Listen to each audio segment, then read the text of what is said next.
त्यांच्याकडून होते। विशाल माने, न्यूज 18 लोकमत, परभणी।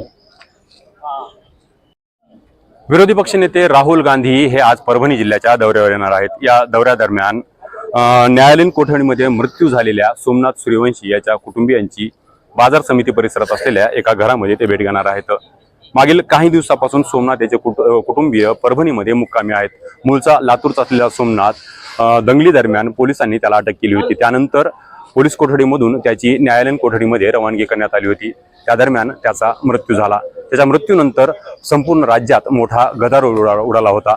सोमनाथ याचं पार्थिव परभणीच्या शासकीय रुग्णालयामध्ये पोस्टमॉर्टमसाठी नेण्यात आलं होतं, परंतु या ठिकाणी इन कॅमेरा पोस्टमॉर्टमची सोय नसल्याने त्याला संभाजीनगर येथे हलवण्यात आलं आणि त्यानंतर त्याचा पोस्टमॉर्टम देखील बाहेर आला, परंतु प्रशासनाकडून अधिकृत त्यावर कोणतीही गोष्ट बोलल्या गेली नव्हती। मुख्यमंत्र्यांनी सरळ विधिमंडळामध्ये त्याचा मृत्यू नेमका कशामुळे झाला हे सांगितलं होतं, परंतु एकूणच त्याच्या कुटुंबियांकडून याविषयी समाधान व्यक्त करण्यात आलं नव्हतं। कुटुंबियांनी चुकीची माहिती देण्यात आली असल्याचं सांगितलं होतं। आपल्यासोबत सोमनाथ याचे काही निकटवर्ती आहेत, आपण त्यांच्याशी बोलणार आहोत। सोमनाथ यांचा मृत्यू न्यायालयीन कोठडीमध्ये झाला, मुख्यमंत्र्यांनी विधिमंडळात देखील त्याचं उत्तर दिलं होतं। काय तुमचं काय म्हणणं आहे त्यावर नेमकं? आमचं असं म्हणणं आहे की भीमसैनिक शहीद सोमनाथ सूर्यवंशी याचा मृत्यू हा केवळ पोलीस अत्याचारामध्ये, पोलिसांच्या मारहाणीमुळेच त्याचा मृत्यू झालेला आहे आणि तसं PM रिपोर्टमध्ये, प्राथमिक अहवालामध्ये तसं स्पष्टपणे उल्लेख आहे। तरीसुद्धा आम्हाला वाईट वाटते, वडार समाजाचा हा युवक एक होतकरू विद्यार्थी, एकतर शिक्षणाचं खूप प्रमाण कमी आहे, त्यात हा विद्यार्थी PhDचा विद्यार्थी, लॉचा विद्यार्थी अशा प्रकारे पोलिसांच्या अत्याचारात मृत्यू पावतो आणि मुख्यमंत्री धडधडीत म्हणतात की त्याला श्वासाचा त्रास होता, श्वासाचा रोग होता, म्हणजे अस्थमा होता, किंवा हे जे म्हणणं आहे दादांत खोटं आहे। त्या अतिशय बलवान शक्तिशाली असा हा युवक, केवळ तो लॉचा विद्यार्थी असल्यामुळं पोलिसांशी थोडंसं चर्चा झाली असेल किंवा त्यानं थोडा क्रॉस केला असेल, त्याचा राग घेऊन या घोरबांड यांनी कोम्बिंग ऑपरेशनमध्ये त्याला डिटेन करून त्यांना ताब्यात घेतल्यानंतर त्यांना बेदम मारहाणीमुळे त्याचा मृत्यू झालेला आहे। आणि हे मुख्यमंत्री जे दिलेत की त्याला आधी श्वासाचा त्रास होता, असं कधीच कुठलंही रिपोर्ट नसतानाही मुख्यमंत्र्यांनी डायरेक्ट त्याला अस्थम्याचा त्रास होता असं म्हणणं म्हणजे ही या चळवळीची, संविधानासाठी जो बलिदान दिलाय त्या तरुणाचं हे हेळसांड आहे। अशा प्रकारे मुख्यमंत्र्यांनी आणि मदत जी जाहीर केली केवळ 10 लाखाचं, एखाद्याच्या दुश्मनीमध्ये सरपंचाची हत्या होते त्याला सुद्धा 10 लाख रुपये मदत देतात आणि पोलिसांच्या अत्याचारामध्ये मृत्यू होतो त्याला सुद्धा 10 लाख रुपये देतात। मुख्यमंत्र्यांनी जी माहिती दिली होती प्रशासनाकडून काय सांगण्यात आलं? नाही, प्रशासन दादांत खोटं बोलतंय, त्याला श्वासाचा रोग कुठेच नव्हता, पण तेच प्रशासनानं त्यांना माहिती दिल्यामुळे मुख्यमंत्र्यांनी भर सभेमध्ये तो श्वासाने बिमार होता, त्याला हार्ट अटॅक येऊन तो गेला असं खोटं रिपोर्ट मुख्यमंत्र्यांना मिळाल्यामुळे मुख्यमंत्र्यांनी तसं ते स्टेटमेंट दिलेलं आहे। पोलिसांवर देखील कारवाई केल्याचं सांगितलेलं आहे। नाही, पोलिसांना साधं निलंबन हे काही फार मोठी गोष्ट नाही आहे। आमची मागणी आहे, समाजाची असेल किंवा दलित चळवळींची मागणी आहे की जे दोषी पोलीस असतील, सर्व पोलीस काही दोषी नाहीत, पण जे दोषी पोलीस असतील त्यांच्यावर मनुष्यवधाचा गुन्हा दाखल करावा। त्या कुटुंबाला 2 मुलं, त्यांचे भाऊ उच्च शिक्षित आहेत, त्यांना नोकरी द्यावी आणि त्यांना नुकसान भरपाई म्हणून 1 कोटी रुपये द्यावं असं समाजाची आणि दलित चळवळीची मागणी आहे। पण मुख्यमंत्र्यांनी त्या मागणींना बगल देऊन खोटं, उलट म्हणतात मेल्यानंतर त्याच्याबद्दल वाईट बोलू नये, त्याची बिमारी नसताना मुख्यमंत्र्यांनी त्याला श्वासरोग होता, तो अस्थम्याचा पेशंट होता, तो अटॅक न गेला वगैरे म्हणणं म्हणजे हा त्याच्या मयताचा अपमान आहे। सोमनाथ यांची कुटुंबीय मागील काही दिवसापासून या ठिकाणी मुक्कामी आहेत। काय कशी परिस्थिती आहे, त्याच्या आईची कशी परिस्थिती आहे, भाऊ कसा आहे? त्यांचे भाऊ, सोमनाथ यांचा भाऊ, आई यांना न्याय नाही मिळाला, त्यांना अन्न पाणी त्याग केलेला आहे, ते दिवस रात्र रडत आहेत आणि भीमसैनिकाचा आवाज दाबला गेलेला आहे। मुख्यमंत्री साहेबांना चुकीची माहिती ही प्रशासनाने दिलेली आहे। मुख्यमंत्री साहेबांना परभणीत येऊन प्राथमिक माहिती आहे सगळी काढून त्याची चौकशी करायला पाहिजे, कारण ह्या मुख्यमंत्री साहेबांनी विधान भवनामध्ये सांगितलं की व्हिडिओ ज्याचे होते त्यांनाच उचलून अटक करण्यात आलेली आहे आणि मारहाण कुठेही झालेली नाही। आणि मॅजिस्ट्रेट बशी सांगितलं गेलं, 2दा विचारलं गेलं की मारहाण 3rd डिग्री मारहाण झाली का नाही, म्हणजे ट्रीटमेंट दिलं का नाही, हे झालेलं आहे। पोलीस प्रशासनाच्या दबावाखाली त्यांनी नाही म्हणलेले आहेत, याची डबल चौकशी करायला पाहिजे। आमची अशी मागणी आहे. आणि दुसरी गोष्ट, जे आंदोलक होते काही पकडलेले, त्यांना पैसे दिले, त्यांना सोडलं, त्यांची बी चौकशी झाली पाहिजे. नवामंडा पोलीस स्टेशन मध्ये जे पकडले होते दुपारी संध्याकाळी सोडले, ते कोणत्या अनुषंगाने सोडले याची चौकशी झाली पाहिजे. त्याला बेमाणूस अमाणूस मारहाण केलेली आहे, त्यांचे सर्टिफिकेट आहे, ज्यांचे व्हिडिओ नाही त्यांना बी मारहाण केलेली आहे. FIR मध्ये नाव आहेत. पोलीस भरती करणारा विद्यार्थी आदित्यनंद भीमनगरचा, त्याला मारहाण केलेली आहे, घरातून उचलून पोलिसांचं मारलेले. असं म्हणणं आहे की जे कॅमेरामध्ये आले त्यांना आम्ही ताब्यात घेतलेलं आहे. कॅमेऱ्यामध्ये हे महाराष्ट्रासमोर त्यांनी दाखवायला पाहिजे की हा कॅमेरा कुठेतरी दगड उचलत होता, सोमनाथ सूर्यवंशीने हा दगड घेऊन कुठेतरी मारला, काहीतरी जाळलं, हे असं महाराष्ट्रासमोर मीडिया समोर दाखवायला पाहिजे त्यांनी. सोमनाथच्या कुटुंबियांची सर्वच पक्षीय राजकीय पक्षाचे नेते भेट घेत आहेत, वेगवेगळी आश्वासनं देत आहेत. आतापर्यंत कोणी कोण त्यांची भेट घेतली आणि कशा पद्धतीने त्यांना मदतीचं आश्वासन दिलेलं आहे? माननीय शरद पवार साहेब आलेले होते. शरद पवार साहेबांनी त्यांची मागणी जी होती ते सर्व ऐकून घेतल्याच्या नंतर सरकारला आम्ही बोलू असे आश्वासन दिलेलं आहे.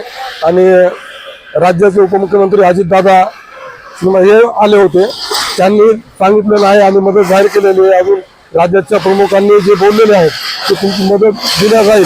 आणि जे संस्था वगैरे आहे त्याची शासकीय सेवेत रुजू करू, नाहीतर मग संस्थावर लावू असे आश्वासन देऊन गेलेले आहेत. पण हा नुसतं आश्वासन नाही, त्या मायमाऊलीने जेवण नाही केलं, अजून तिने पाणी नाही पिलं, हे तात्काळ ते ऍक्शन घेतली पाहिजे. त्यांना शासकीय सेवेत रुजू केलं पाहिजे आणि 50 ते 1 कोटी पर्यंत मदत केली पाहिजे जाहीर. उपमुख्यमंत्री अजित पवार त्याशी भेटायला आलते, घरामध्ये चर्चा देखील झाली, त्यांनी आपल्याला मोठं आश्वासन दिल्याचं सांगितलंय. आश्वासन तेच होतं की संस्थावर लावून DED वगैरे झालेलं आहे मुलाचं, ज्या सोमनाथच्या भावाचं, ते संस्थावर लावू आणि ही मदत तर जाहीर झालेली आहे. संस्थावर लावण्याचं आश्वासन दिलेलं आहे पुण्यामध्ये. एकूणच सोमनाथ यांच्या मृत्यूनंतर सर्वच राजकीय पक्षाचे नेते त्यांच्या कुटुंबियांची भेट घेण्यासाठी परभणीमध्ये येत आहेत. परंतु कुटुंबियांकडून एकूण या व्यवस्थेवर मोठा रोष व्यक्त करण्यात येतोय. सोमनाथ याचा मृत्यू ज्या कारणामुळे झाला, ज्या पोलिसांमुळे झाले, त्यांच्या विरोधात कडक कारवाई करण्यात यावी, त्यांच्या विरोधात मनुष्यवधाचा गुन्हा दाखल करावा अशी मागणी त्यांच्याकडून होते. विशाल माने, न्यूज 18 लोकमत, परभणी. विरोधी पक्षनेते राहुल गांधी हे आज परभणी जिल्ह्याच्या दौऱ्यावर येणार आहेत. या दौऱ्यादरम्यान न्यायालयीन कोठडीमध्ये मृत्यू झालेल्या सोमनाथ सूर्यवंशी याच्या कुटुंबियांची बाजार समिती परिसरात असलेल्या एका घरामध्ये ते भेट घेणार आहेत. मागील काही दिवसापासून सोमनाथ याचे कुटुंबीय परभणीमध्ये मुक्कामी आहेत. मूळचा लातूरचा असलेला सोमनाथ दंगली दरम्यान पोलिसांनी त्याला अटक केली होती. त्यानंतर पोलीस कोठडीमधून त्याची न्यायालयीन कोठडीमध्ये रवानगी करण्यात आली होती. त्या दरम्यान त्याचा मृत्यू झाला. त्याच्या मृत्यूनंतर संपूर्ण राज्यात मोठा गदारोळ उडाला होता. सोमनाथ याचं पार्थिव परभणीच्या शासकीय रुग्णालयामध्ये पोस्टमार्टमसाठी नेण्यात आलं होतं, परंतु या ठिकाणी इन कॅमेरा पोस्टमार्टमची सोय नसल्याने त्याला संभाजीनगर येथे हलवण्यात आलं आणि त्यानंतर त्याचा पोस्टमार्टम देखील बाहेर आला. परंतु प्रशासनाकडून अधिकृत त्यावर कोणतीही गोष्ट बोलल्या गेली नव्हती. मुख्यमंत्र्यांनी सरळ विधिमंडळामध्ये त्याचा मृत्यू नेमका कशामुळे झाला हे सांगितलं होतं, परंतु एकूणच त्याच्या कुटुंबियांकडून याविषयी समाधान व्यक्त करण्यात आलं नव्हतं. कुटुंबियांनी चुकीची माहिती देण्यात आली असल्याचं सांगितलं होतं. आपल्यासोबत सोमनाथ याचे काही निकटवर्ती आहेत, आपण त्यांच्याशी बोलणार आहोत. सोमनाथ यांचा मृत्यू न्यायालयीन कोठडीमध्ये झाला, मुख्यमंत्र्यांनी विधिमंडळात देखील त्याचं उत्तर दिलं होतं. काय तुमचं काय म्हणणं आहे त्यावर नेमकं? आमचं असं म्हणणं आहे की भीमसैनिक शहीद सोमनाथ सूर्यवंशी याचा मृत्यू हा केवळ पोलीस अत्याचारामध्ये, पोलिसांच्या मारहाणीमुळेच त्याचा मृत्यू झालेला आहे. आणि तसं PM रिपोर्टमध्ये, प्राथमिक अहवालामध्ये तसं स्पष्टपणे उल्लेख आहे. तरीसुद्धा आम्हाला वाईट वाटते. वडार समाजाचा हा युवक एक होतकरू विद्यार्थी, एकतर शिक्षणाचं खूप प्रमाण कमी आहे, त्यात हा विद्यार्थी PhDचा विद्यार्थी, लॉचा विद्यार्थी अशा प्रकारे पोलिसांच्या अत्याचारात मृत्यू पावतो. आणि मुख्यमंत्री धडधडीत म्हणतात की त्याला श्वासाचा त्रास होता, श्वासाचा रोग होता, म्हणजे अस्थमा होता, किंवा हे जे म्हणणं आहे दादांत खोटं आहे. त्या अतिशय बलवान, शक्तिशाली असा हा युवक, केवळ तो लॉचा विद्यार्थी असल्यामुळं पोलिसांशी थोडंसं चर्चा झाली असेल किंवा त्यानं थोडा क्रॉस केला असेल, त्याचा राग घेऊन या घोरबांड यांनी कोम्बिंग ऑपरेशनमध्ये त्याला डिटेन करून त्यांना ताब्यात घेतल्यानंतर त्यांना बेदम मारहाणीमुळे त्याचा मृत्यू झालेला आहे. आणि हे मुख्यमंत्री जे दिलेत की त्याला आधी श्वासाचा त्रास होता, असं कधीच कुठलंही रिपोर्ट नसतानाही मुख्यमंत्र्यांनी डायरेक्ट त्याला अस्थम्याचा त्रास होता असं म्हणणं, म्हणजे ही या चळवळीची, संविधानासाठी जो बलिदान दिलाय त्या तरुणाचं हे हेळसांड आहे. अशा प्रकारे मुख्यमंत्र्यांनी आणि मदत जी जाहीर केली केवळ 10 लाखाचं, एखाद्याच्या दुश्मनीमध्ये सरपंचाची हत्या होते त्याला सुद्धा 10 लाख रुपये मदत देतात आणि पोलिसांच्या अत्याचारामध्ये मृत्यू होतो त्याला सुद्धा 10 लाख रुपये देतात. ही मुख्यमंत्र्यांनी जी माहिती दिली होती प्रशासनाकडून काय सांगण्यात आलं बरं? नाही, प्रशासन दादांत खोटं बोलतंय. त्याला श्वासाचा रोग कुठेच नव्हता, पण तेच प्रशासनानं त्यांना माहिती दिल्यामुळे मुख्यमंत्र्यांनी भर सभेमध्ये तो श्वासाने बिमार होता, त्याला हार्ट अटॅक येऊन तो गेला असं खोटं रिपोर्ट मुख्यमंत्र्यांना मिळाल्यामुळे मुख्यमंत्र्यांनी तसं ते स्टेटमेंट दिलेलं आहे. पोलिसांवर देखील कारवाई केल्याचं सांगितलेलं आहे.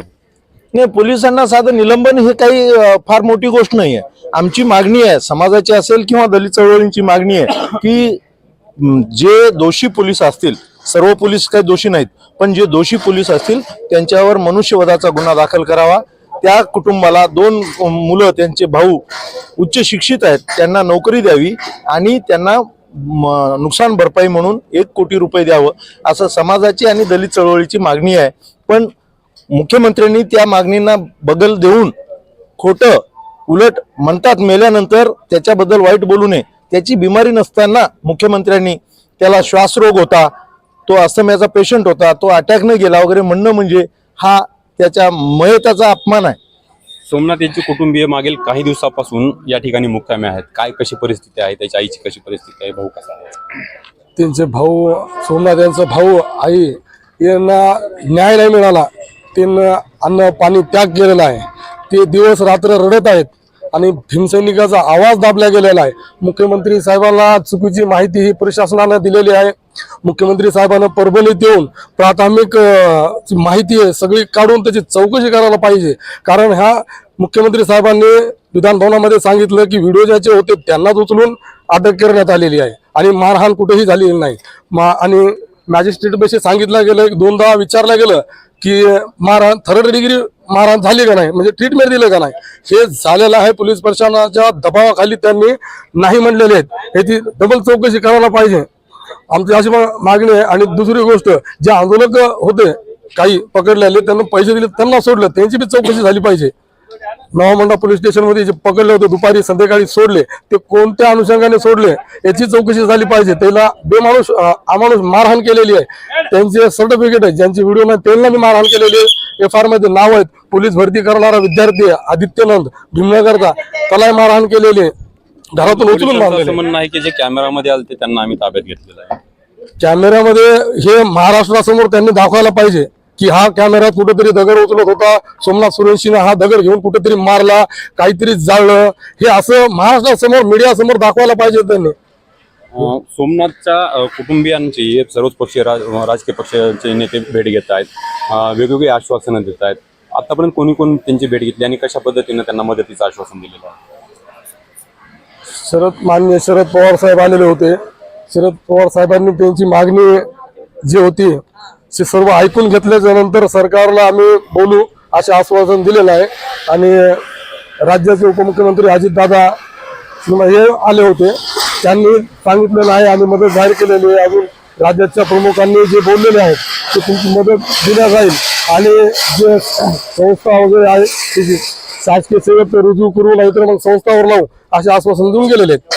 पण हा नुसतं आश्वासन नाही, त्या मायमाऊलीने जेवण नाही केलं, अजून तिने पाणी नाही पिलं, हे तात्काळ ते ऍक्शन घेतली पाहिजे.